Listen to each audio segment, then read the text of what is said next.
This video will help you understand the purpose of a comparative genre analysis, or CGA, and show you how to move beyond simple descriptions of genre features to analyzing and making insights into why these features exist.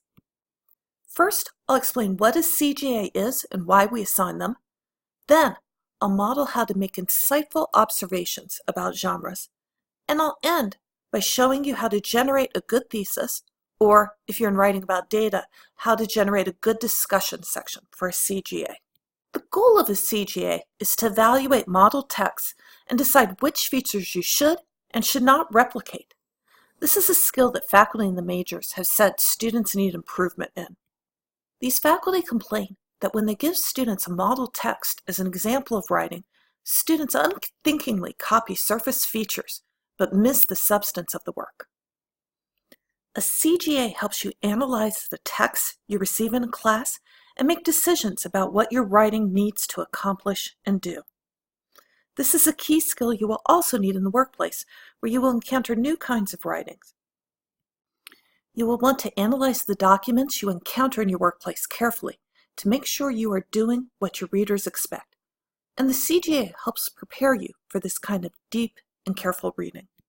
A good CGA does more than just note similarities and differences. You've done this kind of comparison and contrast before, and by itself it isn't that hard. The hard part of a CGA is the analysis. You need to move beyond observing surface differences to analyzing why these differences might exist. Identifying the reasons that lie behind surface differences will help you be a stronger writer. Let's illustrate by looking at two different texts. Here's an article from the popular magazine The Atlantic Monthly on internet gaming disorder. And as we scroll, we can see this has relatively short paragraphs, pictures. I'm looking at it on the web, so there's advertisements, some relatively casual conversational language. And here's an academic journal article on the same topic, and it's in the journal Computers and Human Behavior. And as we scroll down, we see some pretty immediate differences. Paragraphs are a lot longer. Here, lots and lots of citations in the academic article. We see some big words, things like explanatory power and psychological construct. We see tables and headings. Now, these differences really aren't that hard to notice. It should be relatively easy for you to make the argument that when you write an academic essay in a discipline like psychology, you should avoid pictures and colorful language. You should cite lots of sources, and you should use complex psychological terms in your writing. Okay, but why? Why all these differences? Understanding the purpose, the reasons behind these surface differences will help us make decisions about what to include and what not to include in our own writing. Now, it might be helpful to step back for a moment and think about the different purposes that underlie different genres. For instance, the purpose of a novel is to entertain, it's to tell a good story. A magazine, we expect to entertain and inform. We read magazines in order to get up to date. The purpose of an instruction manual, a kind of boring genre, is to help you complete a task, such as assemble some IKEA furniture. And the purpose of an academic article, we expect it to give us information, but we also expect academic articles to communicate new knowledge. We want to find out the answers to things that haven't been studied before, and we expect academic articles to ask questions and give us answers. So if we look at the mission statement of the Atlantic Monthly, it's actually quite long, and we see a lot of themes in here. We see a focus on truth and storytelling. With truth, they want honest reporting, integrity, but also an alluring narrative. There's lots of emphasis on storytelling and on focusing on what matters to people and finding the story behind the story and keeping people informed and up to date. A lot of focus on what the news means now and what it could mean for the future. They want to embrace the diversity of perspectives and really immerse themselves in the world. So if we read this and think, All right, who's the readership of the Atlantic Monthly? Who are they envisioning as their target audience? I think we could say just about anybody who's really interested in being challenged, in learning new perspectives, and learning about the world. Now, if we look at the mission statement for computers and human behavior, we first of all see it's much shorter, and we see that it's a scholarly journal dedicated to examining computers from a psychological perspective. And one thing that I note in looking at this mission statement is just how often the word psychology, psychiatry appears throughout this mission statement. The mission or the purpose of this journal is very specific. For instance, it addresses human interactions with computers, but not computers per se. The primary message in most articles involves information about human behavior, so they're very narrowly constricting what is on topic. And the very last sentence indicates their intended audience. It's professionals with an interest in psychological aspects of computer use. So whereas the Atlantic Monthly was focused on pretty much the whole world, just about anybody who has a mind, this is a very narrow target audience for this journal. One other thing I want to point out is that it's focused on originality. It wants original theoretical works, research reports, literature reviews. And this is on target for being a scholarly journal, an academic journal, where the mission is to create original, new knowledge, research, new information, new findings about the world. So we see some of the features of the mission statement reflected in the article itself. For instance, the use of specific vocabulary like this reflects the narrow audience. This is an audience of psychologists. Presumably they know what terms like social phobia or causal factor for IGD mean.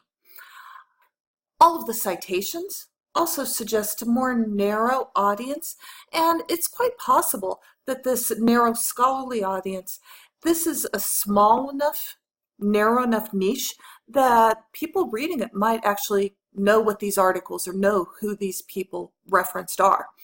And of course, the use of abbreviations also suggests a shared vocabulary in this particular community. By contrast, we did not see this level of specificity in the Atlantic Monthly article. They compare internet addiction to things that are very familiar, like gambling or heroin or phones. They do reference the Diagnostic and Statistical Manual of Mental Disorders, but they take care to explain it. These are all features that reflect a much more general audience. So now I feel like I'm really ready to take some notes here. And the goal of taking these notes is to help me develop a good original thesis or original discussion section for my essay that will show some insight and some analysis and will really help me understand why these genres look so different. And I recommend that you also follow a similar note-taking strategy for your own CGAs. And so under each of these, I'm going to enter some columns to organize my observations about them. And then for the academic article, a couple things that I noticed were that it had a very narrow audience and originality. So I'm going to go ahead and enter that here. These are broad themes that I'm going to group my observations around. And for the Atlantic Monthly, some things I noticed were storytelling that appeared throughout the mission statement, up to date, and I'm going to say immersive, which is something that kind of struck me in the mission statement. But I'm putting immersive in quotes for right now because I'm not quite sure what it means. So now that I have these broad categories, I'm ready to start grouping some individual observations about the articles themselves under here. So under narrow audience, I saw definitely some specific vocabulary, abbreviations, and even citations. So for the specific vocabulary and abbreviations, that to me goes with narrow audience because there's kind of an assumption that the audience will understand what these things mean. And so there's kind of a shared and very specific language for the audience. And citations seem to me to go with narrow audience because the citations suggest a community of scholars who are all kind of citing each other and an awareness of other articles, other research on this topic that this narrow audience would presumably know about and care about. Now for originality.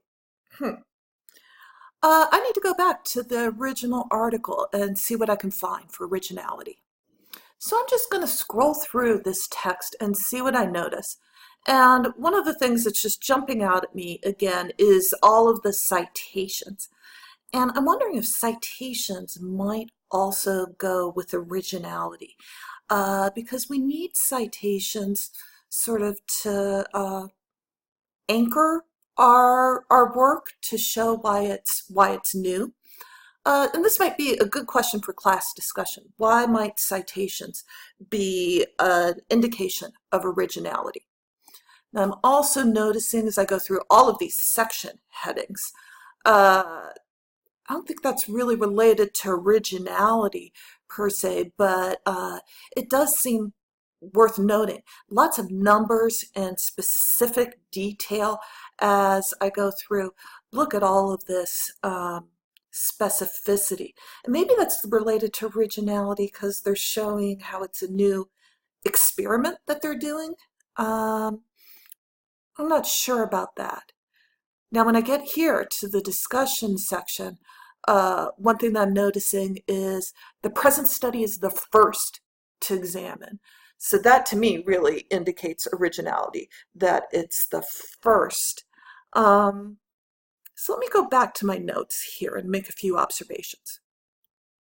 So I'm going to add under originality citations and also the specific use of the word first in the article, which is clearly related to originality.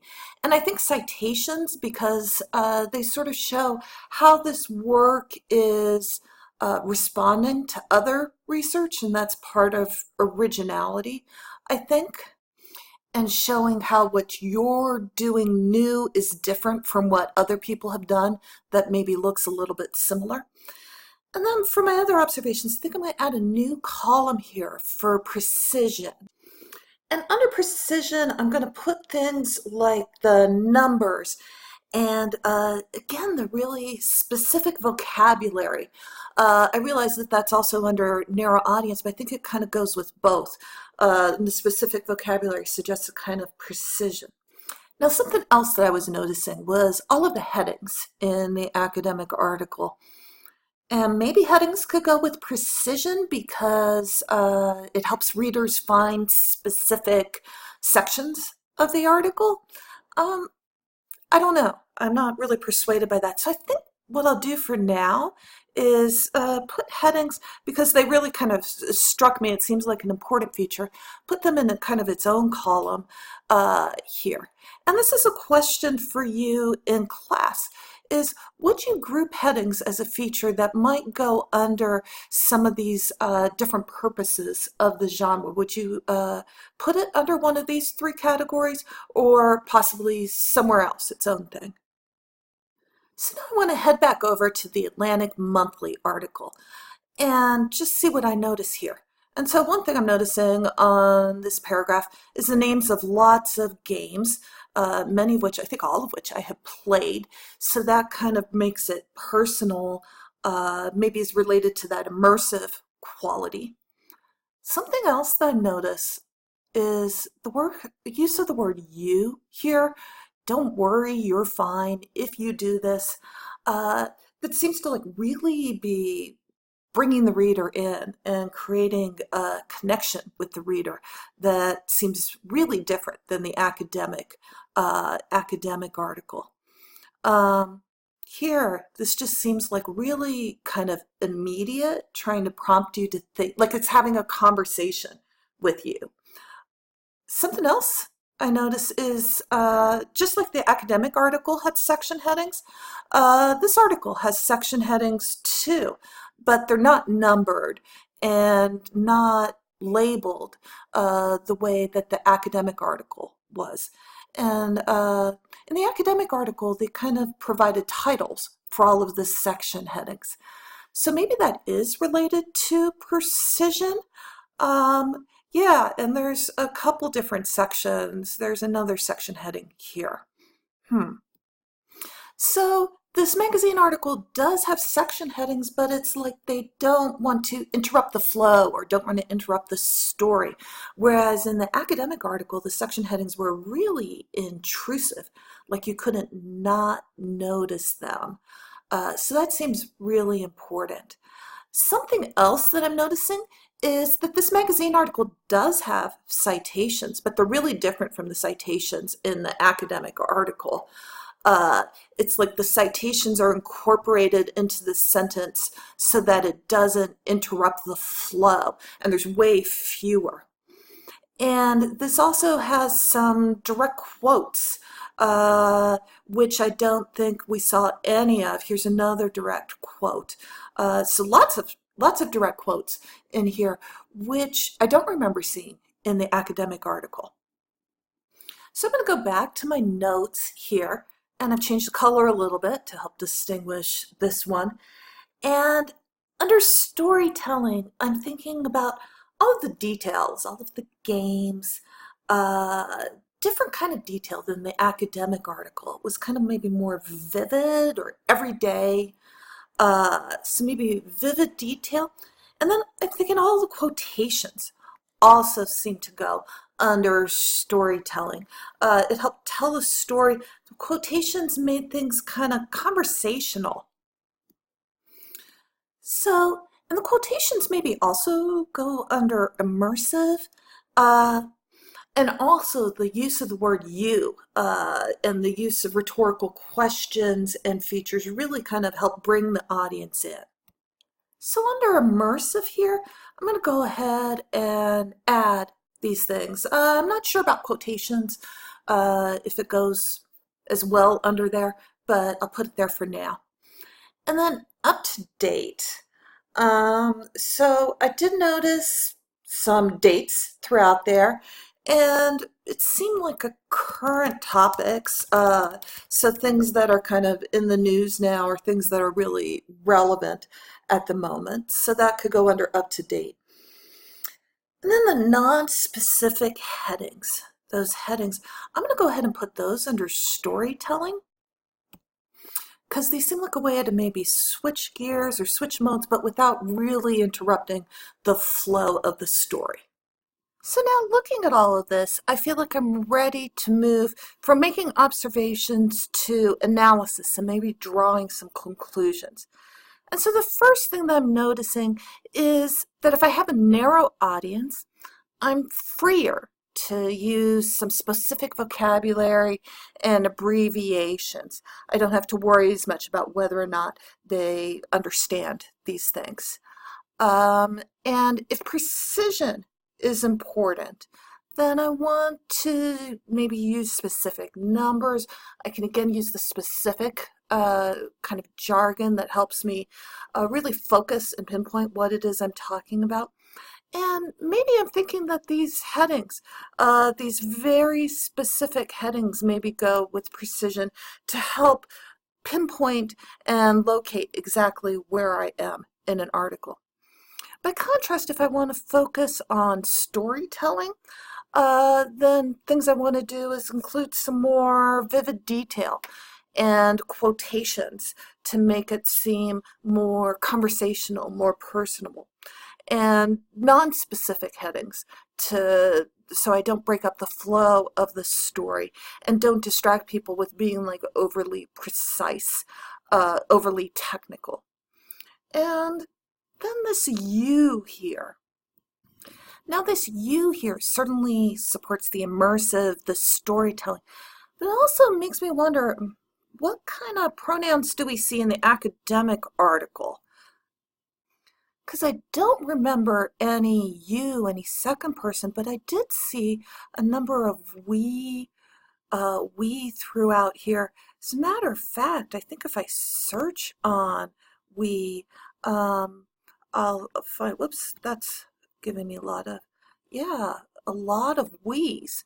throughout here. And this kind of surprises me because often we think of academic writing as not having any first person, but this actually has quite a lot of it throughout here. Um, and whereas when I'm thinking about the Atlantic Monthly article, I can't think of any self-mentions, any use of first-person pronouns that the author there used. So if I come back here, I'm going to add author self-mentions to the list of things that go in the academic article. And, I'm not totally sure where to put this, but it seems important. It seems very different than the Atlantic Monthly, where the first person, I need to double check it, but the first person might take us out of the storytelling. So self-mentions certainly aren't at odds with precision. So this organization here, where I've listed the audience or the purpose or the function of the text or the document, and then put the features that kind of go with these purposes or audience underneath, this is the heart of a CGA. This is the kind of analysis that your instructors want to see.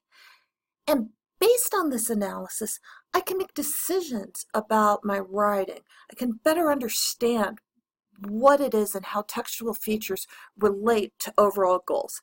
So for instance, if my goal is more storytelling, I might include some of these things. Whereas if my goal is originality, probably include these, or precision, I might write using more of these kinds of features. So now I feel like I'm ready to maybe try to generate a thesis. I'm going to start with the academic article and come up with a statement that sort of summarizes the things I was noticing.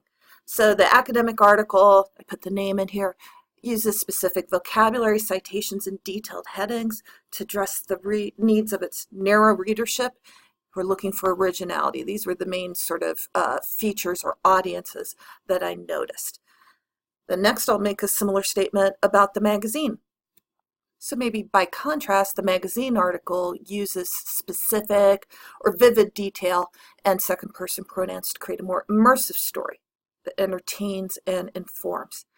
And then next, I think I want to do something that kind of brings them both together and makes a more specific comparison and contrast. So something like both articles break the text into short sections and paragraphs, but the magazine sections are more connected and fluid, while the academic one is more disjointed. I don't know if I like that, maybe more specific, more technical, which reflects the needs of its audience. Now I realize in looking at my notes again that I haven't yet talked about precision specifically in here, but I think I might make an argument that a big structure, really clear, rigid structure is needed to help us manage all of that overwhelming use of precise numbers. And whereas in a more storytelling context, we can let the story kind of do that structure. So making these kind of connections, doing this kind of analysis is the point of a CGA. And based on this, we can use this analysis to think about how we might adapt the writing for needs of different readers. For instance, if I have a narrow audience, I can use more specific vocabulary and words. Or I might use headings that are frequent and numbered to help readers manage more precise detail. If I have original data, I might need more citations and possibly more of a precise structure. Whereas if I am telling a story, I would use more quotes.